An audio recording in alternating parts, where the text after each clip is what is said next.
එක පාඩමක් තියෙනවා පැරණි විද්‍යාව හා තාක්ෂණය කියලා.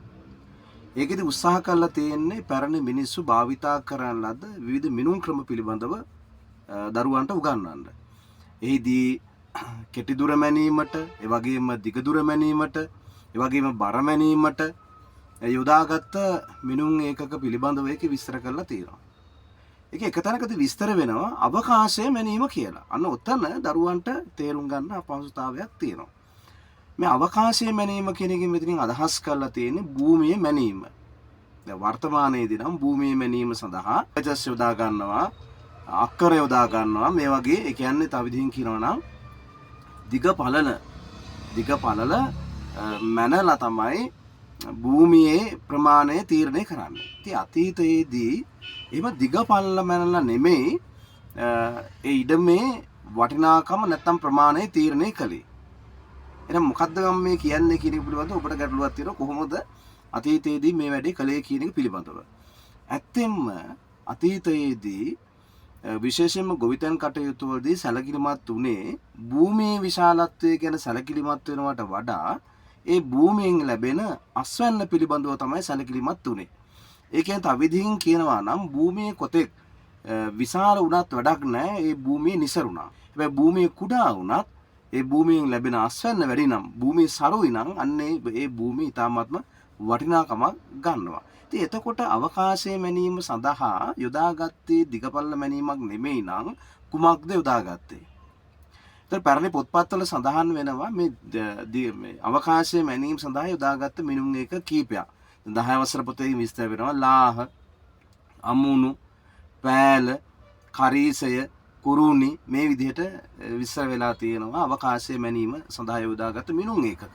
ඉතින් එතකොට මේ මොන වගේ හැඩයේ මොන වගේ මිනුම් ඒක දැන් අපි වර්තමානයෙන් ගත්තොත් අපේ දරුවෝ පාවිච්චි කරනවා දුර මැනීම සඳහා අඩිරුවල පාවිච්චි කරනවා නේද? කෙටි දුර මැනීම සඳහා දුර මැනීම සඳහා කිලෝමීටර් පාවිච්චි කරනවා, සැතපුම් පාවිච්චි කරනවා. ඒ පිළිබඳ අවබෝධයක් තියෙනවා. ඉතින් ඇත්තෙන්ම අවකාශය මැනීම සඳහා පාවිච්චි කළේ ඒ විදිහට දෙයක් නෙවෙයි. තවදින් කියනවා නම් භාජනයක් වැනි දෙයක් තමයි අවකාශය මැනීම සඳහා පාවිච්චි කළේ.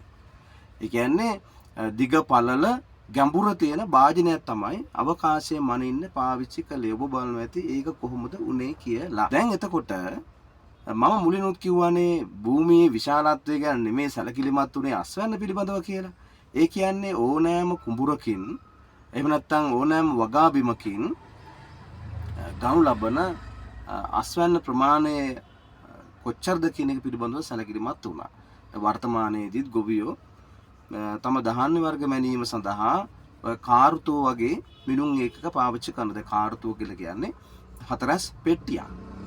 ඒතර වී මනින වෙලාවට ඒ කාර්තුවට වී පුරවලා තමයි වී මැනගන්නේ. ඒක කොයි ගෙදරක තිබුණත් කවුරු පාවිච්චි කළත් කාර්තුව එකම ප්‍රමාණයකින් යුක්තයි. එහෙනම් කරීසය, අමුණ, පෑල, කුරුණි කියන්නේ මොකක්ද? ඒක භාජනයක්. දැන් අර පැරණි කියමනක් තියෙන්නේ ලාහට ගෙම්බ එකතු කරනවා වගේ කියන. දැන් ලාහ කියන්නේ අවකාශයේ මැන්න මිනුම් ඒකක. දැන් ලාහට ගෙම්බ එකතු කරනවා කියන එකම ඔයාලට තේරෙන්නේ නොවේ ලාහ කියලා කියන්නේ භාජනයක් කියන එක. ඉතින් නැත්නම් ගෙම්බ එකතු කරන්න බෑනේ. නේද? එහෙනම් පුතා මෙතනදී සිද්ධ වුණේ මෙහෙම මං කිව්වා දිග පළල මැනිය හැකි පරිමාණයේ මැනිය හැකි ඒකකයක් කියලා. දැන් කවුරු හරි ගොවියෙක් කියනවා නම් මගේ කුඹුරෙන් කුරුණි 10ක අස්වැන්න ලබා ගන්න පුළුවන් කියලා. ඒ කියන්නේ අර කුරුණිය නමින් හඳුන්වන භාජනයෙන් අස්වැන්න ඒකෙන් පුරවල 10ක් ගන්න පුළුවන් කියන එක තමයි ඕකෙන් අදහස් උනේ. කවුරු හරි කියනවා නම් මගේ කුඹුරෙන් පෑල 20ක් ගන්න පුළුවන් කියලා. ඒ කියන්නේ ඒ කුඹුරෙන් අස්වැන්න ඒ පෑල නැමැති භාජයේ පුරවල 20ක් ගන්න පුළුවන්කම තියෙනවා.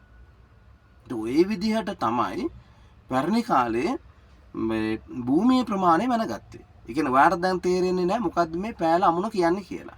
දැන් ඔයා හිතන්න ඔය මේ දැකලා තියෙන ගෝණිය දැකලා තියෙනවනේ. වර්තමානයේදී වී හිම් දාලා තියෙන කඩවල තියෙන ගෝණිය ඔයා දැකලා තියෙනවනේ. ඒ කවුරු හරි කියනවා මගේ කුඹුරෙන් වී ගෝණි 20ක් ලැබෙනවා කියලා කියනවා. ඉතින් ඔයාට ඒතර යම් ප්‍රමාණයක අදහසක් තියෙනවා වී ගෝණි 20ක් ගන්න පුළුවන් කියලා කියන්නේ සාමාන්‍ය ප්‍රමාණයක කුඹුරක් කියලා. ඉතින් අතීතයේත් ඒ වගේ කවුරු හරි කියනවා නම් එයාගේ කුඹුරෙන් ගන්න පුළුවන් අමුණු 10ක් කියලා ඒ කාලේ සමකාලීන ගොවියෝ වැඩිහිටියෝ දන්නවා මේ අමුණක විශාලත්වය කොච්චරද කියලා. ඉතින් එතකොට එතනදී සැලකිලිමත් උනේ භූමියේ විශාලත්වය නෙමෙයි. දැන් භූමිය කොච්චර විශාලවද නේ නැස් වෙන අඩුයි නා. නේද? කවුරු හරි කෙනෙක් කියනවා මගේ කුඹුරෙන් කරීස 30ක් ගන්න පුළුවන් කියලා. දැන් මම සහ ඔබ කරීසය කියන්නේ මොකක්ද කියලා දන්නේ නැහැ. නමුත් ඒ කාලේ වැඩි හිටියෝ දන්නවා, ගොවියෝ දන්නවා මේ කරීසය කියන්නේ මොකක්ද කියලා. ඒකෙන් 20ක් අස්වැන්න ගන්නවා කියනකොට දන්නවා එදිනදා භාවිතයෙන් මොන තරම් විශාල ඉඩමක්ද ඒක කියන එක පිළිබඳව. මම හිතන්නේ ඔබට ඔක අවබෝධයක් ඇති වුණා දැන්. මොකද ගොඩාක් වෙලාවට අපි කරීස අමුණ ඊට පස්සේ කුරුණේ වශයෙන් පාඩම් කරනවා මිසක් මේ දන්නේ නැහැ මේ මොකද්ද කියන දැන් අවබෝධය ලබා ගත්තා. ඒවනම් මේක මේ භාජනයක්. ඒතර ඒ භාජනයෙන් මැනීමක් තමයි කරන්නේ. හරි. හැබැයි වැඩි පැහැදිලි මොකද්ද මේ පැරණි කාලේ අවකාශයේ මැනීම යොදාගත්ත මිනුම් ඒකක කියන එක පිළිබඳව.